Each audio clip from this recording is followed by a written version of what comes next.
Entre hilos, el poder de la conversación, un doble clic a los clásicos y conceptos del pensamiento social, presentado por la Escuela de Gobierno de la Universidad Adolfo Ibáñez. Hola, ¿qué tal? Es viernes y como siempre esto trae un nuevo capítulo de Entre Hilos en el diario El Mostrador con el profesor Daniel Chernilo. ¿Cómo estás, Daniel? Muy bien, Francisco, todo bien. Todo tranquilo en este viernes de invierno, no, de otoño, ya no sé. ¿De qué clase social es usted, Daniel Chernilo? Para partir de frente con el capítulo de hoy. Hoy día vamos a hablar de la idea de clases sociales. Si queremos partir con esa idea, es un poco jugar con la idea de que cuando a las personas le preguntan, ¿no?, ¿de qué clase social es usted? Es siempre de clase media. No todo el mundo es de clase media. Media alta, media baja, media. Pero media. Y es esta idea de que vivimos en una sociedad de que por un lado se reconoce como sociedades con distintas clases, y la idea es un poco conversar un poco qué es una clase social y también al mismo tiempo cómo estas clases sociales que intuitivamente uno relaciona con la economía y con el tipo de trabajo y con el nivel educativo que uno tiene, ¿sí?, también está ligado a comportamientos políticos, a preferencias estéticas, a distintos tipos de carreras, y que entonces la idea de clase social hoy día también se expresa en distintas dimensiones de la sociedad y no únicamente como fue durante mucho tiempo, ¿no?, simplemente por el tipo de trabajo que uno hace. ¿Qué es una clase social? Para definirlo, y de dónde nace la idea de clases sociales, cómo surge este concepto. Ya, las clases sociales son grupos de personas que no necesariamente se reconocen como tales, pero que cuando los sociólogos o los economistas, miramos la forma en que se distribuyen los recursos en una sociedad, ¿sí?, entonces observamos que hay distintos grupos que obtienen los recursos con los que viven, ¿no?, con un determinado tipo de actividades u otra, y que además tienen acceso a cantidades de recursos relativamente similares. La idea de clase social, uno podría decir, no es tan antigua como la historia de la humanidad. Las primeras, ¿no?, desde los primeros grupos humanos, y sobre todo en los primeros imperios en Babilonia, en Persia, 3.000, 4.000 antes de Cristo, uno intuitivamente sabe, estaba el emperador, ¿no?, había una corte, y esa corte tenía algunos derechos y algunas prerrogativas y alguna capacidad de uso de recursos que era distinta a los que tenían los campesinos pobres, ¿no?, que eran los que cosechaban la tierra. Pero la idea como moderna de clase social es de finales del siglo XVIII, del principio del siglo XIX, y en general se la atribuimos a dos economistas escoceses de ese periodo, Adam Smith y David Ricardo, que son los primeros que de manera relativamente sistemática hacen o argumentan lo que Marx va después a popularizar de manera como tan significativa, que es que en el fondo vivimos en sociedades donde hay tres grandes grupos y que cada uno de esos tres grandes grupos se gana la vida, para decirlo de alguna manera, de una manera distinta. Hay un primer grupo, la clase más alta, más tradicional, que son los dueños de la tierra, de grandes extensiones de tierra, que en Chile duraron hasta la reforma agraria de los años 60, ¿no? Ahí está la iglesia, pero los señores feudales, ¿no?, o los distintos dueños, ¿no?, dueños de grandes extensión de tierra. Y esa aristocracia, dice los economistas políticos de la época, viven de la renta, ¿sí? Los rentistas. Los rentistas. Hay una segunda clase social. En la época de Smith y Ricardo, la clase social más pujante, la más nueva, con la que ellos empiezan como progresivamente a sentirse interpelados y en alguna medida representados, que es una clase que se dedica al comercio. Por supuesto, comercio lo vimos en episodios sobre Brodel o sobre Wallerstein. El comercio ha existido durante toda la historia de la humanidad, pero la idea de que los comerciantes se transforman crecientemente en una clase con mucho poder. Esa es la que después se va a llamar la burguesía. ¿Y de qué vive la burguesía? Del comercio, del capital. La burguesía tiene dinero, pone ese dinero a trabajar, y ese dinero crea nuevo dinero. Ese es el concepto de capital de Marx, ¿no? ¿Qué es lo que es el capital para Marx? Es dinero que crea dinero, La plusvalía. una plusvalía. Y en tercer lugar, tenemos una clase que para Smith y para Ricardo todavía es una clase que no entienden muy bien porque no se ha terminado de dibujar históricamente a inicios del XIX, pero que para Marx ya es muy importante y es la clase a la que él le va a dedicar, ¿no?, su vida y su política y su filosofía, que es el proletariado, que no tiene tierra, que no tiene dinero, y ¿qué es lo único que tiene el proletariado? Su propio cuerpo, se tiene a sí mismo. El proletariado vive del trabajo. Entonces, las tres grandes clases sociales de las sociedades modernas, ¿no? La aristocracia, que vive de la renta, la burguesía, que vive del capital, el proletariado, que vive del trabajo. Por supuesto, las sociedades en las que vivimos hoy día, esto es muchísimo más complejo, pero seguimos funcionando en alguna medida con que, en general, hay tres grandes maneras con las que ¿no?, de la que uno vive. Se vive más bien de la renta, se vive del capital o se vive del trabajo. Daniel, y después de esta gran clase, siempre me siento estando en una clase contigo aquí, em, y eso hace que salgan muchas preguntas. ¿Cómo uno explicaría que exista esta especie de antagonismo entre las clases sociales? ¿O es necesario que sean antagónicas las clases sociales y no que convivan tranquilamente aceptando cada una su propia realidad? En la literatura del siglo XX hay como dos visiones al respecto. No es sorpresivo, los que han seguido como la herencia más directamente ligada al marxismo, tiende a pensar que la relación entre las clases sociales es inherentemente conflictiva. De explotación. De explotación, ¿sí? Y de la búsqueda de acceso a formas de poder que no son solo económicas para garantizar la mantención del acceso a posiciones de privilegio económica o para redistribuir el poder económico. Las revoluciones burguesas, hicimos un capítulo sobre Barrington Moore, ¿no?, que consiguen imponer sus intereses económicos a las aristocracias, por ejemplo. Por supuesto, las revoluciones comunistas de principios del 20, que consiguen imponer los intereses más proletarios por sobre los de las burguesías.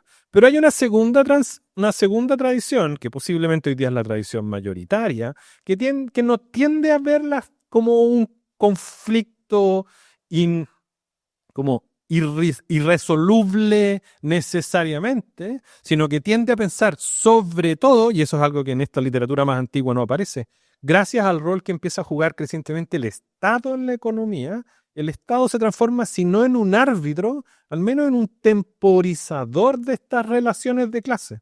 Entonces, en algún sentido, inevitablemente lo vemos cada vez que hay negociación sobre el salario mínimo, por ejemplo, o sobre si hay que subir o no los impuestos. Los intereses de un grupo tienden a chocar con los intereses de otro grupo. Pero al mismo tiempo tenemos instituciones, en general pensamos en el Estado, que es capaz de construir acuerdos para que estas relaciones tensionales entre clases no se transformen en conflictos abiertos, donde no hay espacio de acuerdo. Oye, Daniel, y hicimos un capítulo hace un par de semanas sobre capitalismo. ¿Por qué es particularmente respecto de la economía donde uno, o sea, yo sé que tiene que ver con un tema económico, pero ¿por qué se pone la lupa tan fuertemente sobre la distinción de clase respecto del sistema capitalista? Ya, nuevamente eso es herencia de la tradición de la que venimos hablando, porque la construcción original de la idea de clase social, que no es de Marx, sino que viene de estos economistas liberales de principios del 20, lo que ellos están observando, y es un poco lo que dijimos en el episodio sobre el capitalismo, es que la forma en que las distintas clases, ¿sí?, obtienen los recursos a través de los cuales se ganan la vida, tiene consecuencias para el conjunto de la sociedad. Las clases sociales se anclan en la economía, porque de ahí vienen los recursos con los cuales se pueden hacer distintas cosas y puede haber pugnas y luchas entre recursos, pero desde ahí las dinámicas de clase se expresan en distintos ámbitos de la sociedad, donde durante buena parte del 19 y del 20, la clase social era el principal predictor de por quién iba a votar uno. Tenía un componente más bien político. Tenía un componente además político muy importante. Si uno trabajaba, no, y era un trabajador relativamente pobre, uno iba a votar a la izquierda. Y si uno venía de las clases más pudientes, uno iba a votar a la derecha. Y si uno era un empleado público, ¿no?, iba a votar por los partidos más de centro. Eso en la historia de Chile o en la historia europea, simplificando como a veces tenemos que hacer en estos episodios tan cortos, esto era así, ¿sí?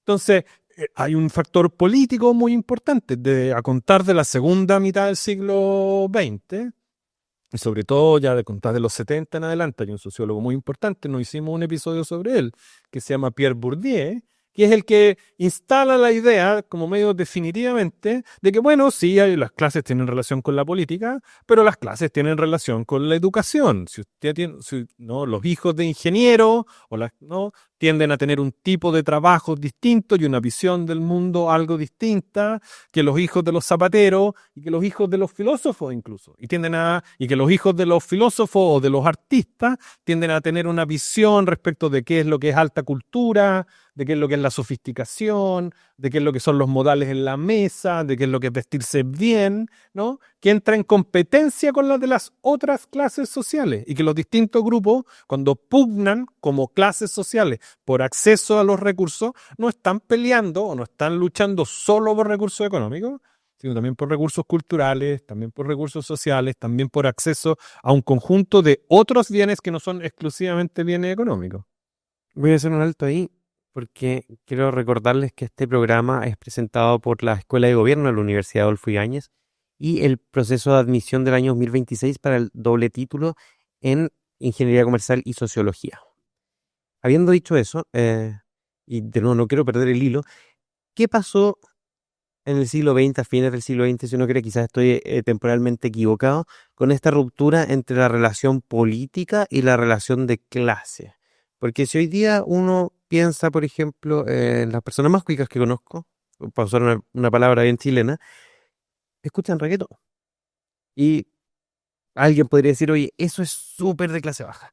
O usar pantalones anchos, hoy día es transversal a los jóvenes, 10 años más jóvenes que yo, y hay una especie de indistinción estética que no te permite decir cómo hace 50 años y esta persona es evidentemente de clase alta y esta es evidentemente de clase baja. Quizás desde el punto de vista cultural hubo un cambio que no estoy viendo.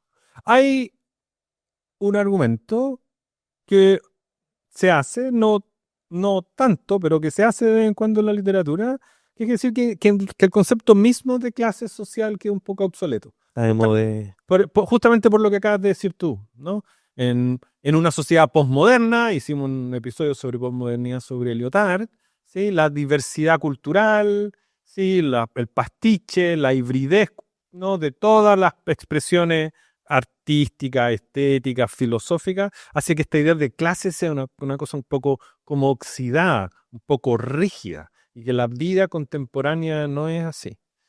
Yo creo que, la idea de clase no nos sirve, la idea de clases del siglo XIX tal y como estaban, pero la idea de clase sigue apelando a una cuestión que yo creo que es bien significativa, y por eso un poco el episodio, o partimos con esta idea de que somos todos de clase media. Yo creo que vivimos en un contexto, y yo creo que vale para Chile, pero es una cuestión bastante más global, donde la legitimidad, ¿no?, de los bienes a los que uno tiene acceso, o las cosas a las que uno se compra, o los valores que uno tiene, están muy construidos todavía, ¿sí?, basados en alguna clase de idea de mérito, de que uno se las ha ganado, de que uno ha trabajado por esto, yo estudié y por eso me fue bien en la universidad. La idea de clase media, entonces, está, yo creo, bien construida alrededor de esta idea un poco, ¿no?, meritocrática, de que finalmente, sí, bueno, mi papá tenía una buena situación, pero yo me saqué la mugre en la universidad y por eso me fue bien, ¿sí? O al contrario, pucha, mi familia tenía súper pocos recursos, pero porque yo me saqué la mugre en el colegio, en la universidad, me dieron una beca y me fue bien. Entonces, uno podría pensar que esta como igualación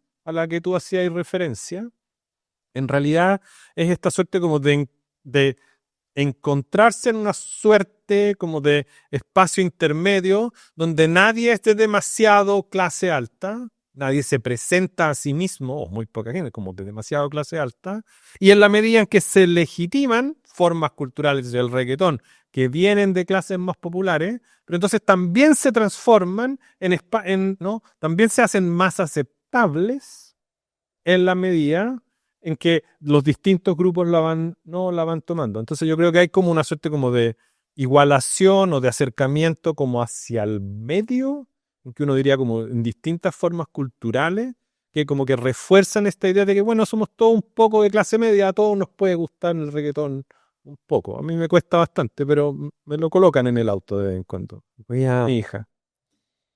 voy a defender el reggaetón y también el trap. Era un ejemplo de música que no fuera clásica o música tradicional. Em, a riesgo de que me funen, pero ¿es posible, saliendo de la visión marxista del mundo y de la historia y del proyecto político, pensar en nuevas categorías que nos permitan vivir en un mundo donde la clase social no sea relevante? ¿Tú crees desde la sociología? No estoy preguntándolo desde el proyecto político.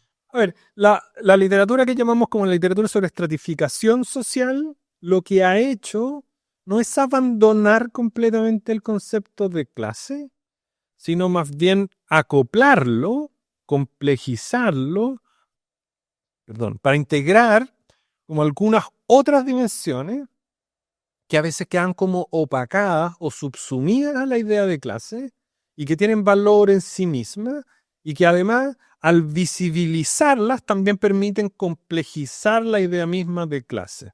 Las dos más evidentes son la idea de género, entonces hay desigualdades, ¿sí? ¿No? Hay desigualdades que no son solo de clase o que son de clase y de género. Entonces, una mujer de clase alta y una mujer de clase baja, ¿no? Pueden experimentar, ¿no? Formas de discriminación de género similares, pero muy distintas a la vez. Y la segunda es la diferenciación en el lenguaje norteamericano racial, en el lenguaje nuestro no más étnico de los pueblos originarios, donde también el hecho de no ser de una clase social o no viene como asociado a una suerte de idea de que la pigmentación de la piel y el tipo de pelo y el apellido y el acento, ¿sí? Como que se juntan y construyen entonces un sistema de estratificación donde la clase social juega un rol súper importante, pero no es el único y no es siempre el más importante. Entonces uno puede decir, hay sociedades donde ¿sí? La discriminación étnica, por ejemplo, la discriminación de género, puede tener una significación más importante para la forma, ¿no? Para la estructuración de la sociedad que necesariamente las clases. Entonces, más que como que el debate sobre si hay o no clases sociales, el debate más bien se ha movido a cómo podemos hoy día, por un lado, salir de la idea convencional de que hay solo tres clases, la idea de una aristocracia como la de pensaba en Ricardo y Smith. Cuando yo hago clases con los chicos de la universidad, como que cuesta incluso encontrar como ejemplos contemporáneos, pero sí es fácil encontrar ejemplos de estos súper ricos que no son simplemente hiperempresarios, que no vale la pena, ¿no? Que uno no puede comparar el dueño de un almacén o el dueño de una automotora al que le va bien con Elon Musk o con Jeff Bezos. O sea, que hay no, distintos, los dos no son burguesías, no pueden ser lo mismo. No es lo mismo, yo vivo de mi trabajo, pero evidentemente la forma en que yo vivo de mi trabajo es distinta a la forma en que vive el trabajo una persona que tiene menos calificación. Entonces que necesitamos como también categorías intermedias para poder construir una idea de clase social que incorpore otras dimensiones y que también sea más sutil y refleje la complejidad contemporánea. Nos queda un breve instante para una última pregunta. A propósito de que todos seríamos de clase media o hay una aspiración a tender hacia la clase media, ¿tú crees que esta forma de pensar la sociedad chilena en clases sociales eh, produjo algún tipo de efecto que no se veía antes y que en algún minuto se volvió más importante? Quizás, no sé, en los 90, en los 80, o que ha ido en descenso. Esta es una hipótesis para la cual no tengo demasiada evidencia empírica, pero es algo que creo como bien firmemente.